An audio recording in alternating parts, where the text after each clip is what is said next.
أعوذ بالله من الشيطان الرجيم بسم الله الرحمن الرحيم Surah 70 Al-Ma'arij. Title. Its title is taken from the word Ma'arij, which occurs in the surah's 3rd verse. Period of revelation. In light of its contents, it appears that it must have been revealed in the same period as Surah Al-Haqqah. Subject matter and themes. This surah warns those unbelievers who make fun of tidings about the last day, the hereafter, and paradise and hell. They used to challenge the Prophet, peace be upon him, to hasten the chastisement of the last day, if he were true, and questioned if they deserved to be consigned to the hellfire. The whole surah is a rejoinder to their challenge. At the outset, it is affirmed that as the unbelievers seek to hasten divine punishment, they are destined to undergo it. Once it overwhelms them, no one will be able to protect them from it, but it will only strike them at the appointed hour. It may take some time, but they are bound to be justly recompensed for their unbelief. The Prophet, peace be upon him, is advised to bear with their mockery. Divine chastisement is imminent and at hand, although the unbelievers regard it as far off and remote. As the unbelievers make the last day the butt of their jokes, they are told that it is something awesome and horrendous. The sinners will undergo a real ordeal. In desperation, they will be willing to offer their own wives, children, and kith and kin in ransom in order to escape divine punishment. However, nothing will avail to avert their punishment. Mankind is told clearly that on the day of judgment, everyone's fate will be decided when their articles of faith, morals and manners, and record of deeds are accounted for. Those who disregarded the truth and hoarded wealth will deserve hellfire, and, in contrast, those who feared God and His chastisement, believed firmly in the afterlife, offered prayers regularly, helped the poor from their income, shunned evil, honored their trusts, kept their word, and testified to the truth, will get an exalted place in paradise.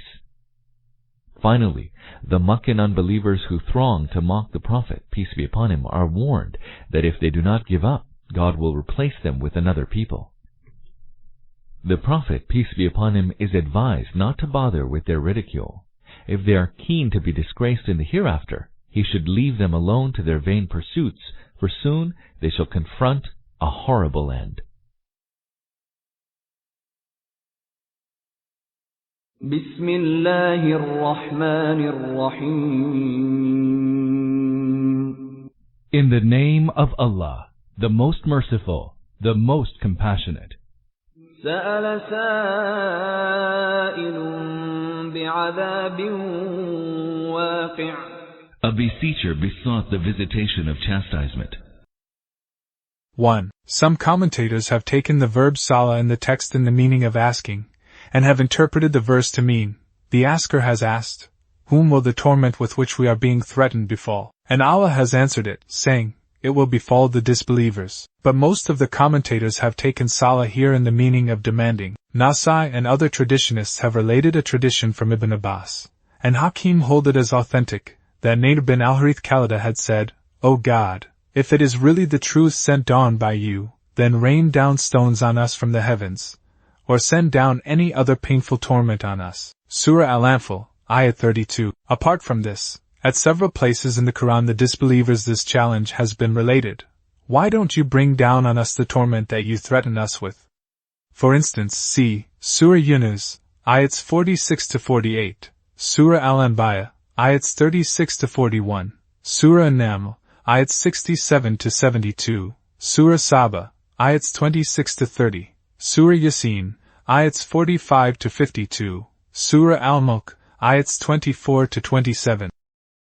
للكافرين ليس له دافع. A chastisement meant for the unbelievers, one which none can avert. من الله ذي المعارج. A chastisement from Allah, the Lord of the ascending steps. 2. Marriage is plural of miraj, which means a stairway, or a ladder, or something by which one may go up. To call Allah Dilmaj, owner of the ways of ascent, means that he is most high, and in order to go up into his presence the angels have to ascend many heights, one above the other, as has been stated in the following verses. تعرج الملائكة والروح إليه في يوم كان مقداره 50,000 سنة. By which the angels and the Spirit ascend to him in one day, the duration of which is 50,000 years. 3. The Spirit, the angel Gabriel, who has been mentioned separately from the angels in order to impress his unique glory and greatness. In Surah Ash-Shura it has been said, the trustworthy Spirit has come down with this Quran upon your heart, verse 193, and in Surah Al-Baqarah, say to them, whoever is an enemy to Gabriel, should understand that he has, by Allah's command, revealed upon your heart this Quran. Verse 97. These verses when read together show that Ara, the Spirit, implies the angel Gabriel. 4. This is an ambiguous theme the meaning of which cannot be determined precisely. We either have any knowledge of the reality of the angels, nor can understand the nature of their ascent, nor can conceive the stairways on which they ascend. Besides, about Allah also it cannot be imagined that he lives in a particular place, for he is exalted and free from the restrictions of space and time. 5. In Surah Al-Hajj ayat 47, it has been said, these people are demanding of you to hasten the torment. Allah will never fail to fulfill his threat, but a day with your Lord is equal to 1,000 years as you reckon. In Surah As-Sajdah, ayat 5, it has been said, he administers the affairs of the world from the heavens to the earth, and the report of this administration ascends, to be presented before him in a day whose length, according to your reckoning, is 1,000 years. And here, in response to the demand for the torment, the measure of Allah's one day has been stated to be 50,000 years. Then the Prophet, peace be upon him, has been consoled, saying, have patience at the demand for the torment which the people make out of jest and fun, and then it is said they think it is far off, but we see it as near at hand. When all these verses are read together, what becomes obvious is, the people, because of their narrow and restricted outlook, measure the time of Allah's decrees by their own scales of time and therefore, consider 100 years or so to be a very lengthy period, whereas in the divine conduct of affairs there are schemes spreading over 1,000 years each, or 50,000 years each, as you reckon. And this measure also is only by way of example, otherwise schemes in the universe may extend over millions and billions of years as well. Of these one is the scheme under which mankind has been created on the earth, and a time limit has been set during which it has been allowed to function here. No man can know when this scheme began, what time limit has been decreed for its completion, what hour has been appointed for bringing it to an end, when resurrection will take place, and what time has been fixed for raising all men, born since the beginning of creation till resurrection, from death simultaneously and calling them to account for their deeds. We only know to some extent that part of the scheme which is passing before us, or a partial history of the past ages which exists with us. As for its beginning and end, to say nothing of knowing it, we do not even have the power to understand it, not to speak of understanding the wisdom which works behind and underlies it. Now the people who demand that the scheme be cut short, and its conclusion be brought immediately before them, and if this is not done, they use it for an argument to prove that the universe has no end and conclusion. They, in fact, present a proof of their own ignorance and folly. For further explanation see NS 92-93 of Surah Al-Hajj, N 9 of Surah As-Sajdah. فاصبر صبرا جميلا. So, O Prophet, persevere with gracious perseverance. 6. A gracious patience, a kind of patience that behooves a magnanimous person like you. إنهم يرونه بعيدا. Verily, they think that the chastisement is far off, ونراه قريبا. while we think that it is near at hand. 7. This can have two meanings. 1. That these people think it cannot possibly take place, and in our view it is going to take place very soon. 2. That these people think resurrection is yet remote and far off, and in our sight it is close at hand and may occur any moment. 8. يوم تكون السماء كالمهل. It shall befall on a day whereon the sky will become like molten brass. 8. A section of the commentators regard this sentence as related to a day whose measure is 50,000 years.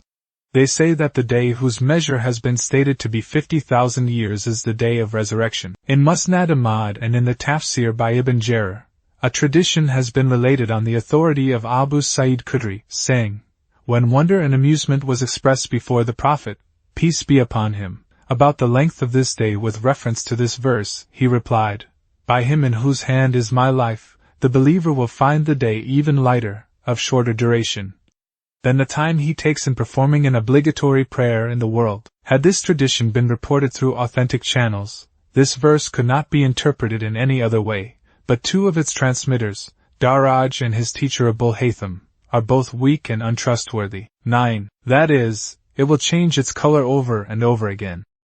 وتكون الجبال كالعهن And the mountains will become like dyed tufts of wool.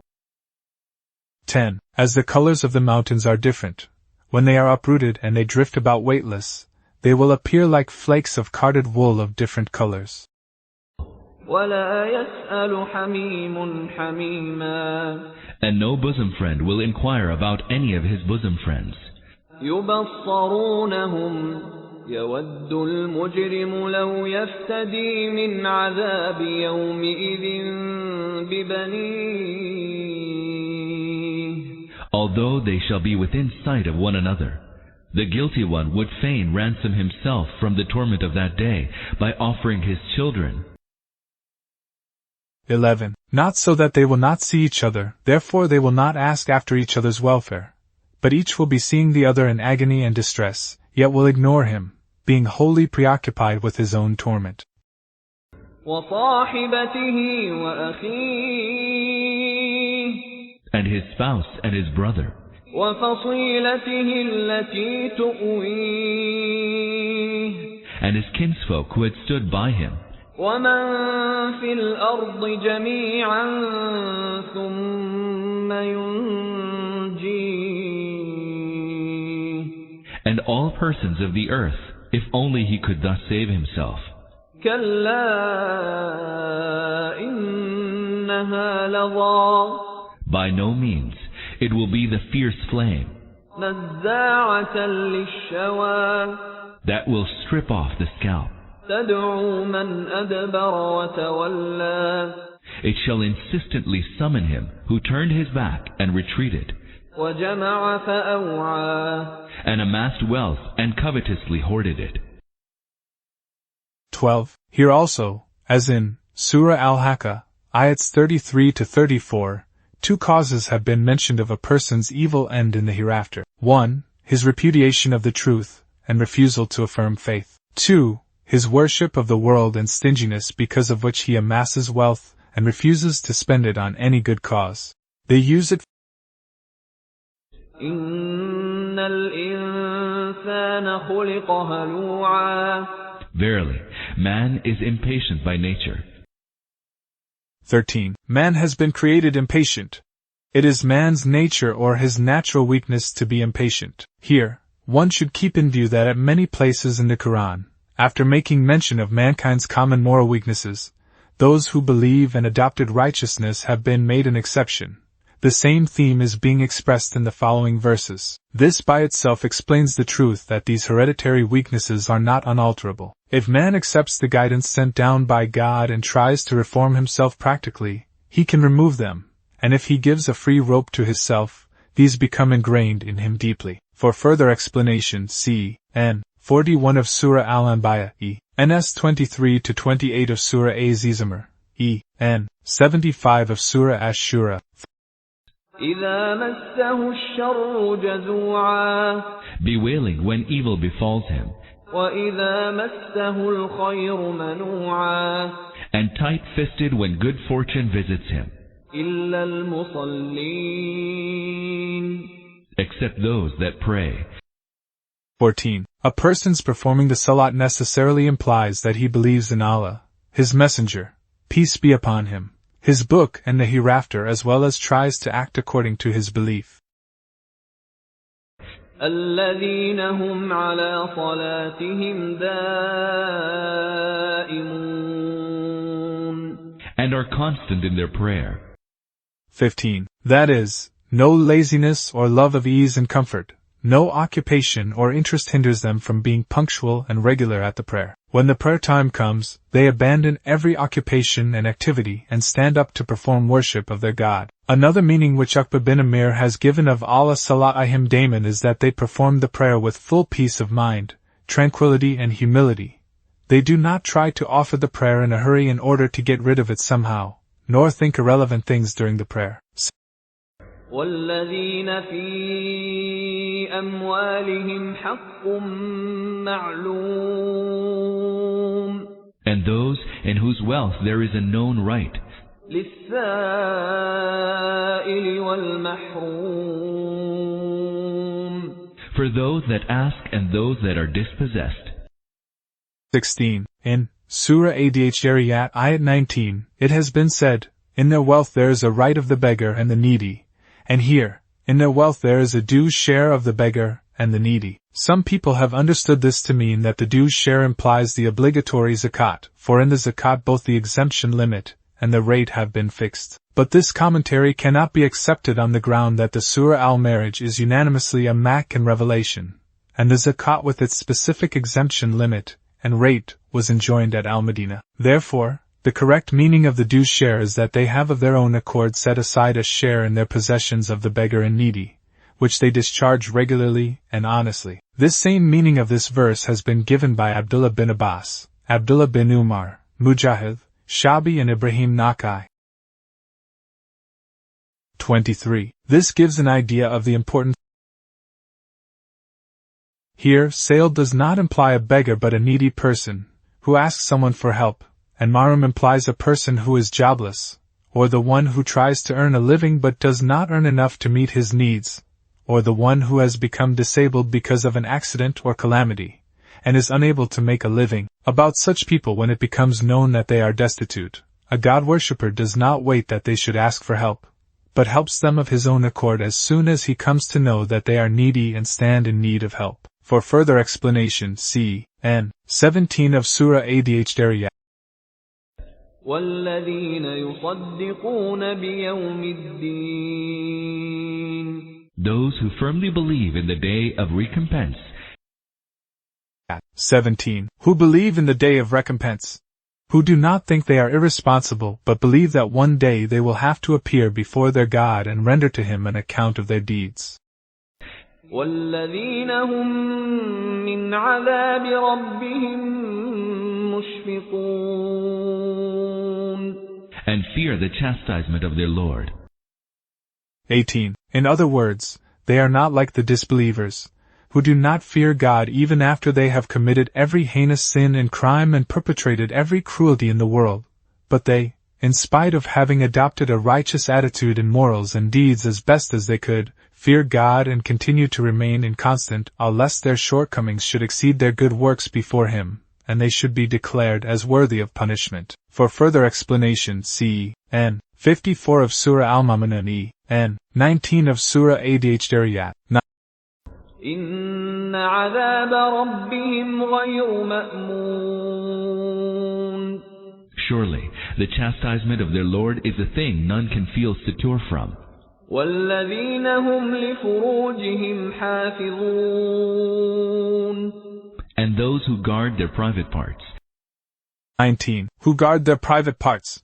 Who abstain from adultery as well as from nudity, and exposing their private parts before others. For explanation, see N. 6 of Surah Al-Mu'minun, N.S. 30, 32 of Surah An-Nur, N.E., N. 62 of Surah Al-Ahzab. إِلَّا عَلَىٰ أَزْوَاجِهِمْ أَوْ مَا مَلَكَتْ أَيْمَانُهُمْ فَإِنَّهُمْ غَيْرُ مَلُومِينَ. Except in regard to their spouses and those whom their right hands possess, for in regard to them they are not reproachable. 20. For explanation, see N. 7 of Surah Al-Mu'minun. فَمَنِ ابْتَغَى وَرَاءَ ذَلِكَ فَأُولَئِكَ هُمُ الْعَادُونَ. But any who seeks to go beyond that, it is indeed they who are the transgressors. والذين هم لأماناتهم وعهدهم راعون. And those who fulfill their trusts and their covenants. 21. Trusts imply those trusts which Allah has entrusted to men as well as those which one man entrusts to another because of faith and confidence. Likewise, promises imply those promises which man makes with his God as well as those which one man makes with another. Keeping and fulfilling both these kinds of trusts and promises is a necessary characteristic of a believer. In a hadith, Anas has reported that whenever the Prophet, peace be upon him, addressed his companions, he would always give them the instruction, "Beware, the one who does not keep his trust has no faith, and one who does not fulfill his pledges has no religion." By Haki, Ashwab al-Imam, 20. والذين هم بشهاداتهم قائمون. And those who are upright in their testimonies. 22. That is, they neither conceal evidence nor change it in any way for selfish motives. والذين هم على صلاتهم يحافظون. And who take due care of their prayer. 23. This gives an idea of the importance of the prayer, salat. The description of the merits of the high and sublime character of those who have been declared as worthy of paradise began with the prayer, and has been concluded with it. To be a performer of the prayer is their first characteristic. To be steadfast and ever constant with regard to the prayer is their second characteristic, and to guard their prayer is their last characteristic. Guarding the prayer implies many things: to perform the prayer at its right time, to make sure before the prayer that one's body and clothes are clean and pure, to have performed the ablutions and to have washed the limbs well, to perform the basic elements of the prayer with its obligatory and desirable parts with due care and attention, to observe the requisite rites of the prayer carefully, to avoid disobedience of God, which is destructive of the prayer. All these are included in the guarding of the prayer. أولئك في جنات مكرمون. All these shall live honorably in the gardens. فما للذين كفروا قبلك مهطعين. But what is the matter with the unbelievers who are hurrying towards you? But what is the matter with the unbelievers who are hurrying towards you? This refers to those unbelievers who, whenever they heard the Prophet, peace be upon him, recite the Quran, or saw him invite people to embrace his teachings, rushed towards him, subjecting him to ridicule and banter.